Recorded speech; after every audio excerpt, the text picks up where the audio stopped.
Meus irmãos, hoje nós vamos estudar a lição de número 1 do trimestre, lição que tem como título A Igreja diante do Espírito da Babilônia. Apocalipse, capítulos 17, versículos de 1 a 6, onde está a nossa leitura bíblica em classe. E o texto áureo é no versículo 5 que diz: E na sua testa estava escrito o nome, Mistério, a grande Babilônia, a mãe das prostituições e abominações da terra. E a verdade prática declara o seguinte: a igreja deve resistir ao espírito da Babilônia presente no cenário atual. Isso deve ser feito por meio do compromisso inegociável com a autoridade da palavra de Deus. A leitura bíblica em classe que foi feita, irmãos, aqui em Apocalipse, capítulo 17, fala da queda da Babilônia, da queda da grande Babilônia.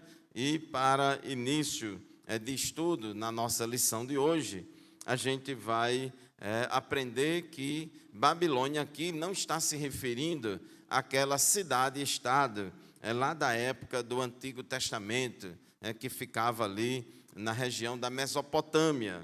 Não estamos aqui nos referindo à cidade literal da Babilônia, para onde foram levados cativos os judeus por Nabucodonosor. Aqui a palavra Babilônia está sendo usada no sentido figurado. No sentido figurado, e a lição de hoje fala do espírito da Babilônia. Então a lição de hoje é uma visão panorâmica de todo o assunto do trimestre, e vamos, na lição de hoje, procurar entender, compreender o que é que significa esse espírito da Babilônia e como ele age no mundo, nas diferentes áreas da sociedade. E no tópico 3 vamos aprender como nós, igreja, devemos nos proceder diante de tal realidade.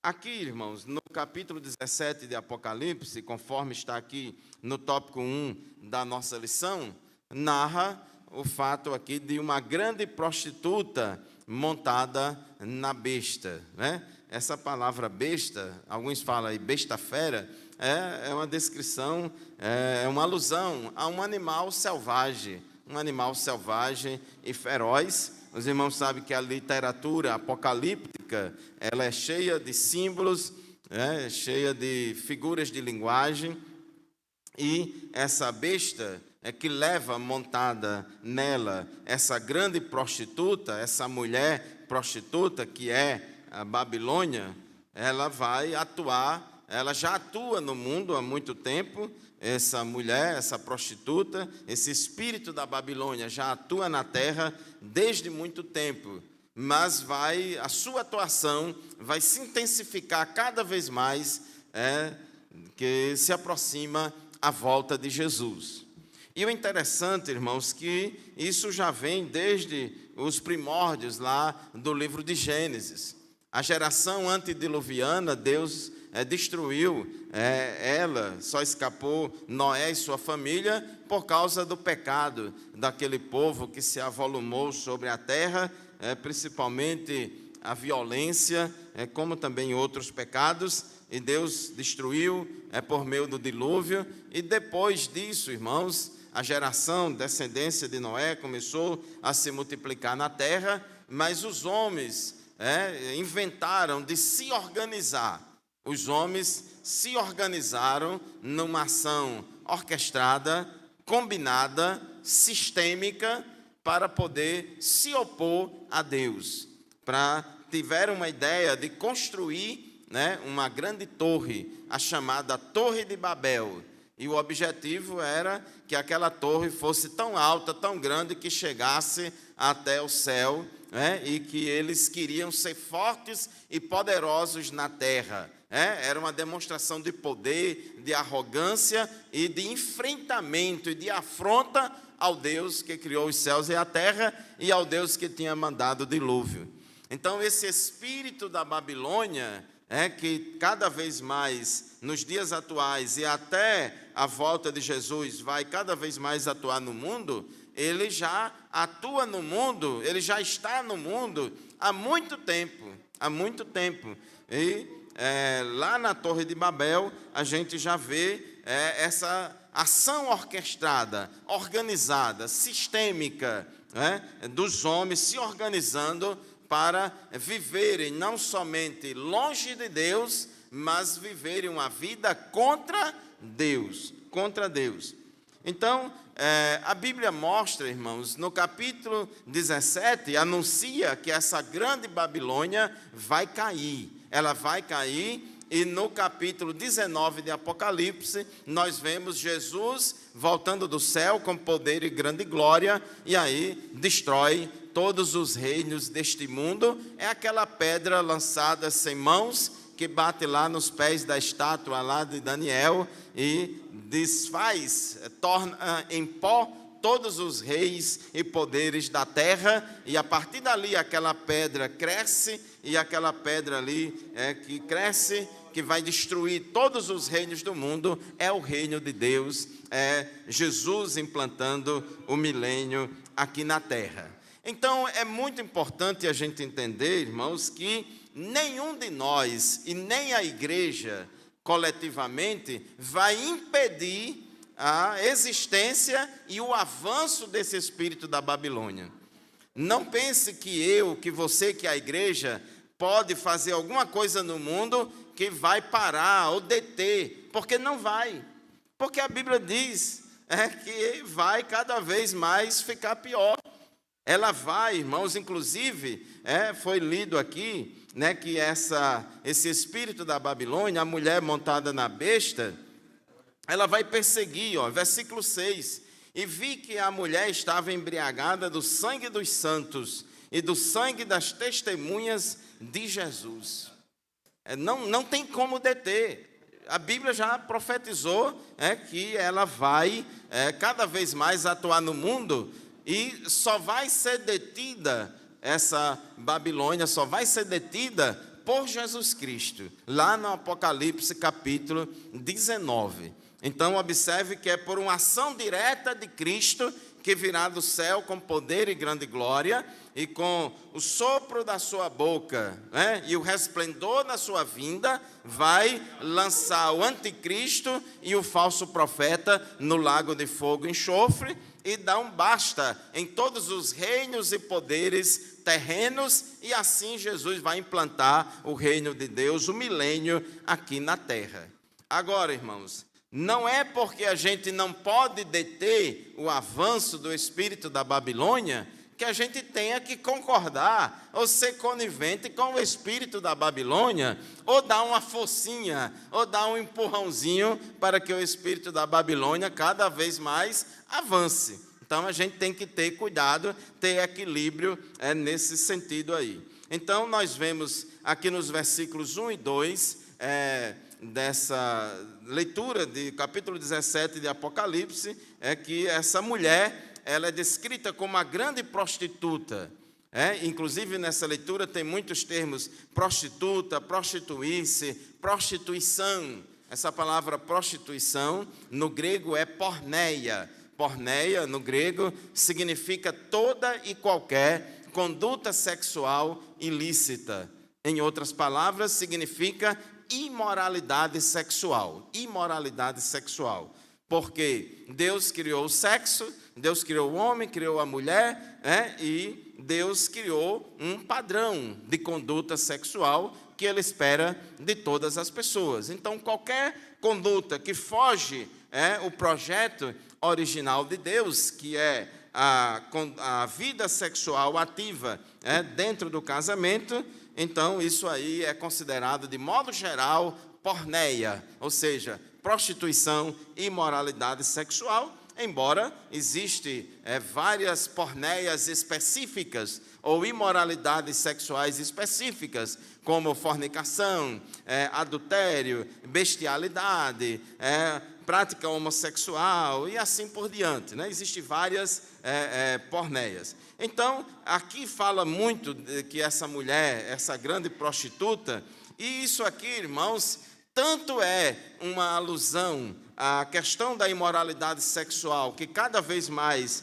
vai aumentar na terra, os desvios de conduta sexual cada vez mais invertidos e naturalizados na sociedade, mas ela simboliza aqui em Apocalipse, principalmente, a prostituição espiritual, o adultério espiritual, porque a idolatria, na Bíblia, ela é comparada a um adultério espiritual, a uma prostituição espiritual. Então, essa mulher ela está montada numa besta escarlata, num animal feroz de cor avermelhada. A mulher montada sobre a besta é a descrição da grande prostituta. Ela se veste de púrpura e de escarlata, o que significa reinado e luxo. Ela também se adorna com ouro, pedras preciosas e pérolas, o que significa o materialismo e o poder econômico. O cálice em sua mão diz respeito às abominações e às imundícias da sua prostituição, o que representa toda a forma obscena e impura de contaminação moral e espiritual da sociedade. A fera, ou a besta, na qual a mulher está montada, é a besta que saiu do mar, lá de Apocalipse capítulo 13, que é o anticristo.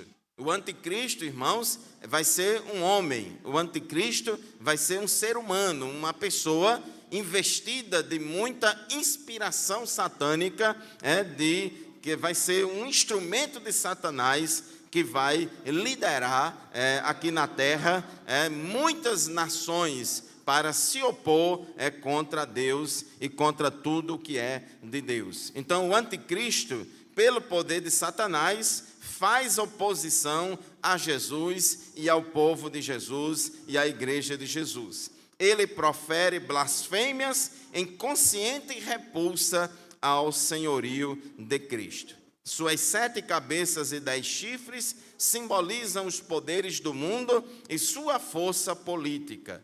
A união entre o cavaleiro, que é a mulher, e a montaria, que é a besta, simboliza a nefasta força dos sistemas religioso, econômico e político do espírito da Babilônia. Então, irmãos, esse espírito da Babilônia, que agora que opera no mundo já há muito tempo, ele é descrito na Bíblia com várias nomenclaturas. Então, aqui na nossa lição, enfatiza-se muito essa nomenclatura do espírito da Babilônia, mas em outras passagens bíblicas, a Bíblia fala bastante da palavra mundo. Esse espírito da Babilônia nada mais é do que o mundo, não o mundo físico, geográfico, não é isso, não o mundo das pessoas lá de João 3,16, que diz que Deus amou o mundo de tal maneira, mas esse mundo aqui é justamente esse sistema global organizado pelos homens, que são longe de Deus e contra Deus, A Bíblia chama de mundo, e Tiago disse, em Tiago 4,4, adúlteros e adúlteras, não sabeis vós que a amizade do mundo é inimizade contra Deus? Porque qualquer que quiser ser amigo do mundo se torna inimigo de Deus. Então, esse espírito de Babilônia é chamado também de mundo. 1 João 2, 15 a 17, diz, não ameis o mundo, nem o que no mundo há, porque o amor do Pai não está nele. E qualquer que quiser ser amigo do mundo vai estar automaticamente, irmãos, em apostasia e em posição contrária à vontade de Deus. Porque tudo que há no mundo, a concupiscência da carne, a concupiscência dos olhos, a soberba da vida, não é do Pai, mas do mundo. E o mundo passa e a sua concupiscência. Esse sistema global, organizado sem Deus e contra Deus, vai passar. Apocalipse 17 aqui fala que a grande Babilônia vai cair, vai passar. Mas aqueles que fizerem a vontade de Deus permanecem para sempre. Além de ser chamado de mundo, também é chamado Paulo, em Gálatas 1:14, ele chama, irmãos, de presente século mau, né? Fala do presente século mau. Outra passagem, ele fala lá, de um obreiro que amou o presente século. Amou o presente século. Então, são várias nomenclaturas que são utilizadas. Aqui em Gálatas, capítulo 1, versículo 4, na versão corrigida, fala deste presente século mau. Aqui na NVI, fala que Cristo se entregou a si mesmo por nossos pecados, a fim de nos resgatar desta presente era perversa. Esse século mau. E a Bíblia diz em 2 Coríntios 4:4, que Satanás, a palavra Satanás significa adversário, aquele que se opõe, que está contra, que se opõe. Satanás, adversário, é o Deus deste século, ele é o Deus desta era, ele é o Deus deste mundo, e ele cegou o entendimento dos incrédulos, para que não lhes resplandeçam a luz do Evangelho de Cristo. Então, meu querido irmão, minha querida irmã, nós vivemos em uma cultura, nós vivemos em um mundo onde a maioria das pessoas, elas estão enganadas por esse mundo, por este espírito da Babilônia, e elas vivem longe de Deus. Enganadas, e muitas delas vivem não somente longe de Deus, mas vivem em obstinação, em oposição obstinada contra Deus. Então, essa grande Babilônia que cai aqui no livro de Apocalipse, ela é a mentora de toda a rebelião contra Deus e a consequente depravação da sociedade. Babilônia é responsável pelo assassinato dos santos e das testemunhas de Jesus. Simboliza o espírito de perseguição e a desconstrução da fé bíblica. Não se trata apenas de uma cultura sem Deus, mas de uma cultura contra Deus. Eu vou repetir, isso aqui é muito importante. A Babilônia, ou esse espírito da Babilônia, o mundo no qual a Bíblia diz que jaz no maligno. O mundo está no maligno, ou jaz no maligno. Então, é uma cultura sem Deus, e também uma cultura contra Deus. Assim, o espírito da Babilônia é um sistema global deliberadamente anticristão. Deliberadamente anticristão. Se a gente no passado, irmãos, vivia aqui no Ocidente, só para dar um exemplo do Ocidente, sem ir para outros continentes. Se aqui no passado o Ocidente, todo mundo se dizia cristão, existia todo um cristianismo cultural, junto com um cristianismo verdadeiro, aquela coisa toda. Hoje em dia, cada vez mais que avança-se no tempo, cada vez mais que o cronômetro do relógio marca o tempo, cada vez mais o Ocidente está se tornando pós-cristão.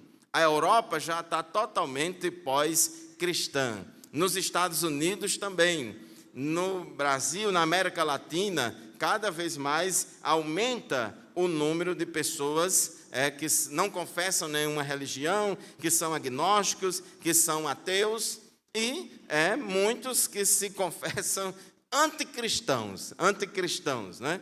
Então, esse espírito da Babilônia cada vez mais está ganhando terreno e espaço no mundo, preparando o palco para a apresentação e atuação do anticristo desta pessoa. Então, o espírito da Babilônia é todo um conjunto de ideias, todo um conjunto de crenças, todo um conjunto de ideologias, todo um conjunto de pensamentos que atua, que serve como se fosse de maestro, que vai orquestrando, vai orquestrando toda a sociedade, toda a população do mundo, para que elas vivam longe de Deus e vivam em oposição contra Deus e contra as coisas de Deus. E esse espírito da Babilônia, irmãos, ele atua como uma espécie de parasita, um vírus que infecta o hospedeiro e vai se disseminando e vai trabalhando na surdina até dominar completamente o hospedeiro e sugá-lo de todas as suas energias e assim matar o hospedeiro. Então, esse espírito da Babilônia, ele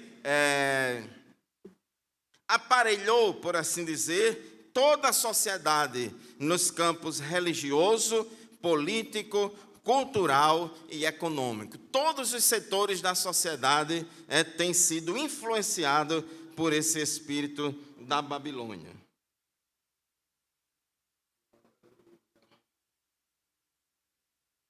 No sistema religioso, ele faz com que as pessoas sejam seduzidas pela prostituição espiritual, para impedir pessoas que se aproximarem de Deus e fazer com que aquelas pessoas que já se aproximaram de Deus, fazer com que elas abandonem a fé, fazer com que elas apostatem da fé. Aqui o comentarista, ele dá alguns exemplos de atuação desse espírito da Babilônia no culto ao ego, na egolatria ou na autolatria. É aquele sempre desejo, é a condenação do diabo, é o pecado de Satanás, a soberba. O homem, irmãos, cada vez mais, ele quer fazer com que Deus deixe de ser Deus. A gente sabe, irmãos, que o Verbo se fez carne e habitou entre nós. Deus, ele é imanente, mas ele, antes de se fazer carne e habitar entre nós, ele é o Deus transcendente, todo-poderoso, criador dos céus e da terra. Mas esse espírito da Babilônia exalta demais a imanência de Deus em detrimento da transcendência. Então eles querem desdivinizar, não existe essa palavra, querem tirar de Deus essa qualidade de Deus e quer só exaltar que a humanidade de Cristo. E o contrário com os homens, quer divinizar os homens, quer divinizar os homens. Então os homens querem ser elevados a uma posição de Deus. Existem muitos ídolos em várias áreas e vários setores da sociedade, inclusive no campo religioso.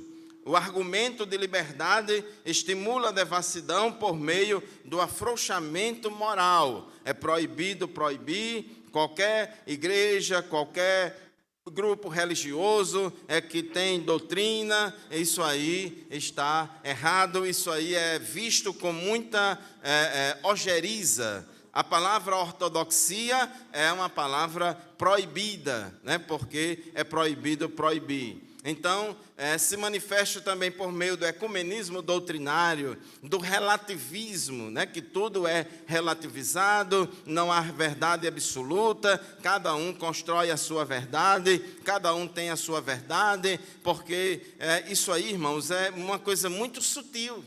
Nós sabemos, até mesmo pela Bíblia Sagrada, que tem muitas verdades multifacetadas. Tem verdades que têm vários aspectos ou várias facetas, como, por exemplo, o fruto do Espírito, que é um só, mas tem 9 aspectos ou 9 facetas. Então, tem verdades que são multifacetadas, mas isso não significa relativismo.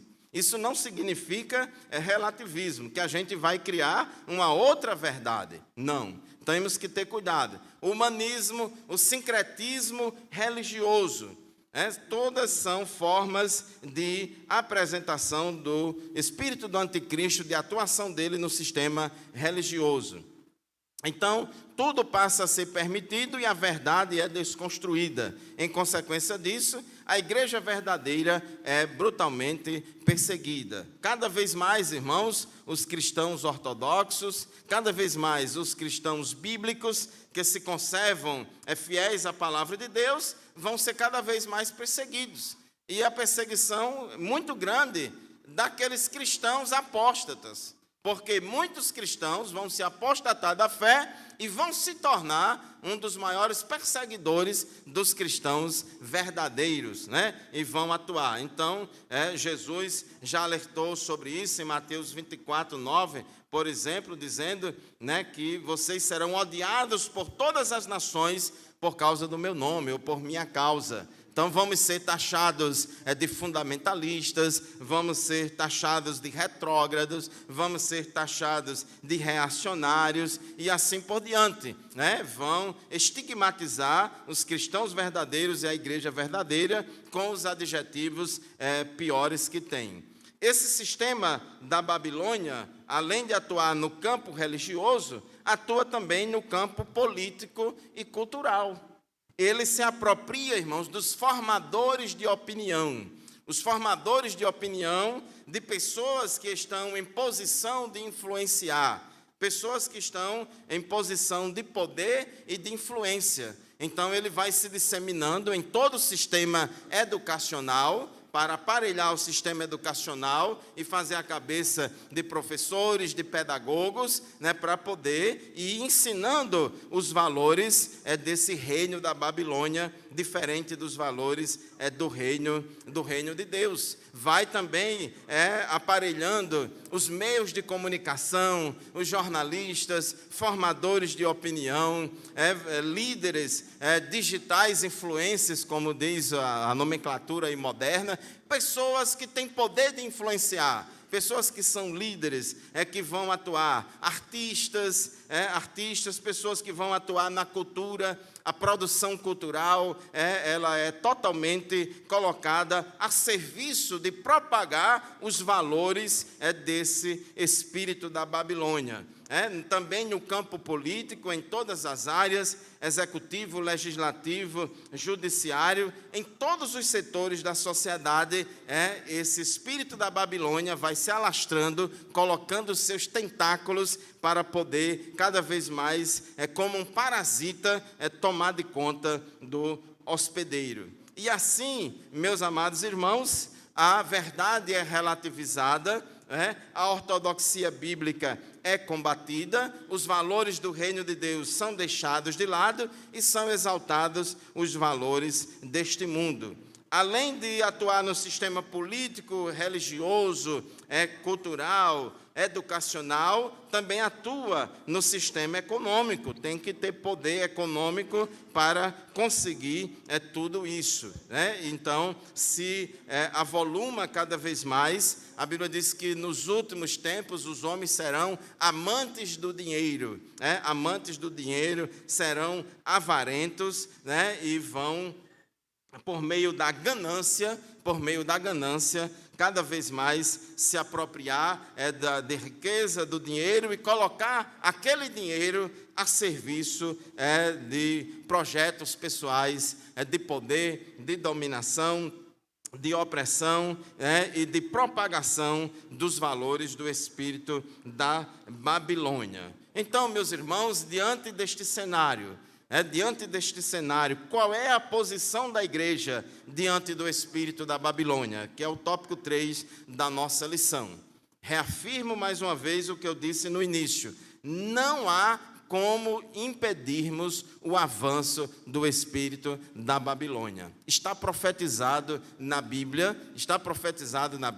está sendo preparado todo o cenário e o palco para o aparecimento do anticristo, né? Aquela besta que leva e que conduz o espírito da Babilônia é a pessoa do anticristo. Ela vai atuando, o espírito do anticristo já está no mundo, conforme já diz a Bíblia. Agora, irmãos, nós como igreja, embora não possamos impedir o avanço do espírito do anticristo, nós não devemos jamais concordar com o espírito do anticristo, jamais devemos ajudar, ser conivente, ou dar uma forcinha, ou um empurrãozinho, ou estarmos de alguma forma, direta ou indireta, a serviço do espírito do anticristo. Então, o comentarista aqui, ele dá 3 conselhos do que a igreja pode fazer e deve fazer e se posicionar diante desta situação, que é não negociar a ortodoxia bíblica, formar o caráter cristão e aguardar a volta de Cristo. Então, devemos cada vez mais investir no ensino, na pregação e no ensino da palavra de Deus corretamente interpretada para todos nós. Eu disse aos irmãos que apologética, defesa da fé, não se faz com ódio. Defesa da fé não se faz com briga. Defesa da fé não se faz com o objetivo de eliminar, esculachar, acabar, arrasar com aquele adversário que eu vou assassinar ele moralmente ou até fisicamente. Jamais, jamais. A apologética deve ser feita com a verdade, mas também com amor. O nosso objetivo, irmãos, é ganhar as almas para o reino de Deus. Essas pessoas que estão iludidas e enganadas pelo espírito do anticristo, elas também precisam de Jesus. São almas que precisam de Jesus. Quem precisa de Jesus não são somente as pessoas do mundo que gostam dos crentes, não. Aqueles que odeiam os crentes, também eles precisam de Jesus. E Jesus morreu por eles também. Então nós também não podemos, irmão, devolver ódio com ódio. O que é que Jesus ensinou, irmãos? É devolver ódio com ódio? Não, é devolver ódio com amor. Jesus mandou que amássemos até mesmo os nossos inimigos. E nisto conhecerão quem sois os meus discípulos. Então, cuidado, irmãos, com essa guerra cultural de WhatsApp, de YouTube, de redes sociais. Cuidado, não entre nessa briga, nesta guerra, para destilar ódio contra as pessoas.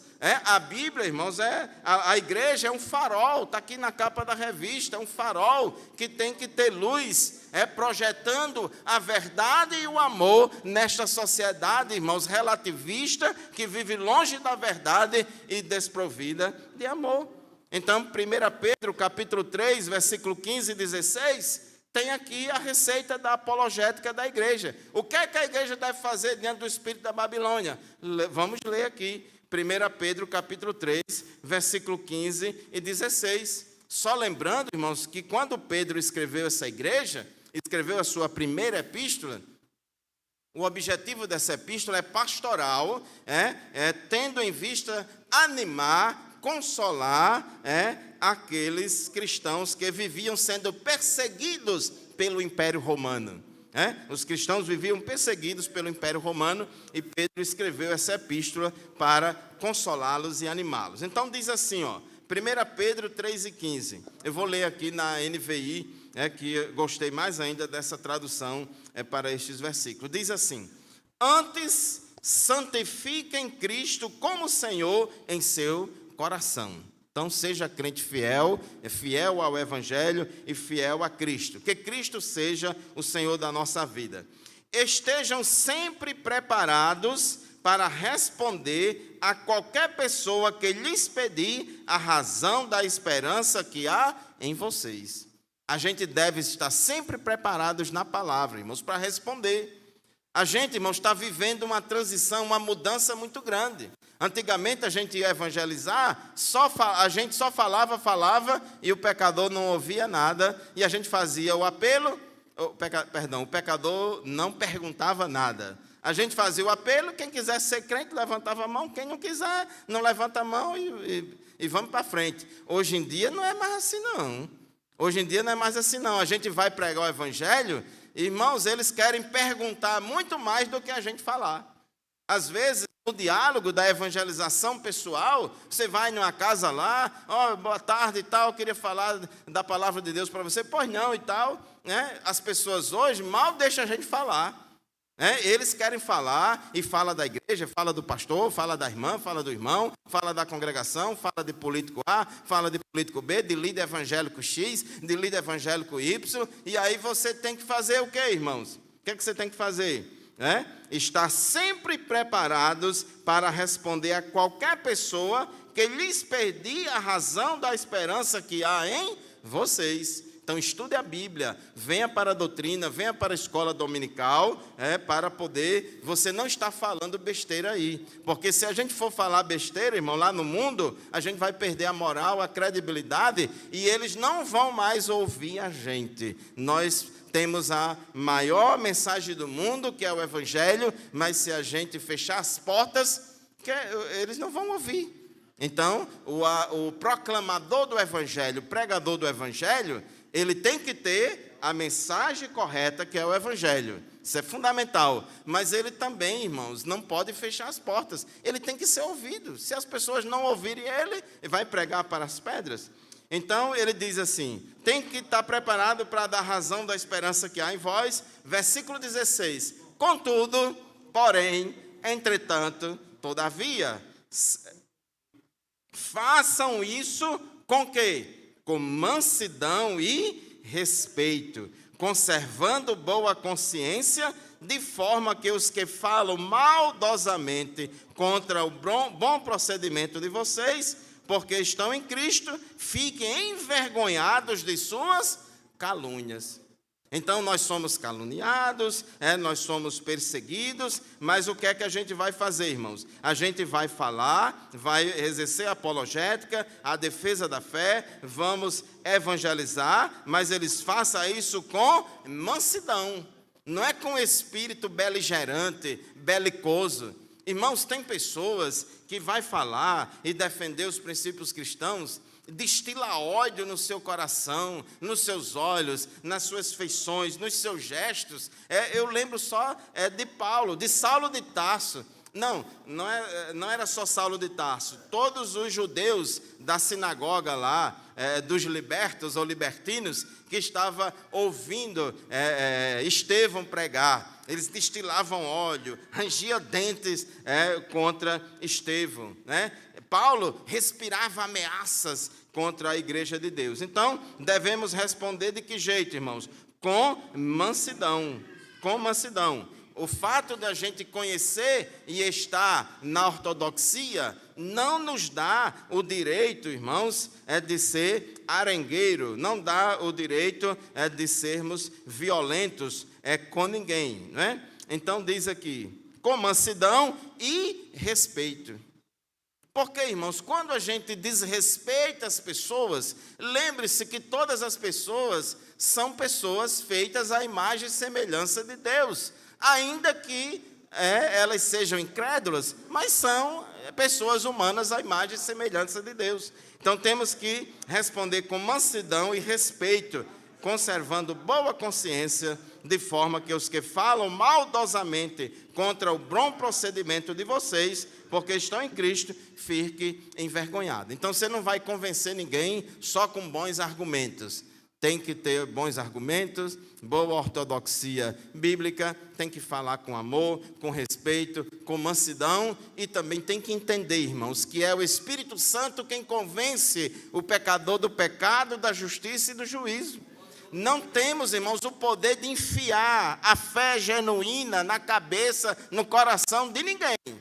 Agora, irmãos, nosso dever, nosso objetivo, o que é responsabilidade nossa, é pregar, ser um arauto do Evangelho. Proclama a palavra de Deus. Quem crê e for batizado será salvo. Quem, porém, não crê já está condenado. Então, esta é a verdade. Mas pelo meu Espírito, diz o Senhor dos Exércitos.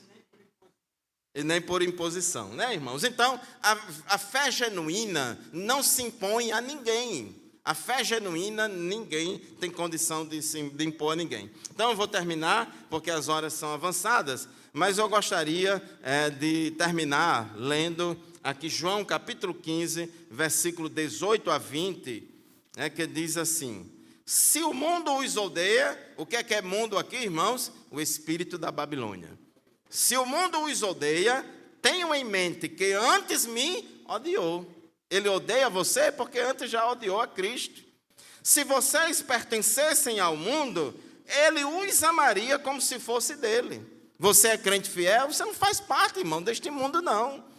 Você não faz parte desse mundo. Se você fosse do mundo, o mundo amava você, porque você faz parte deles.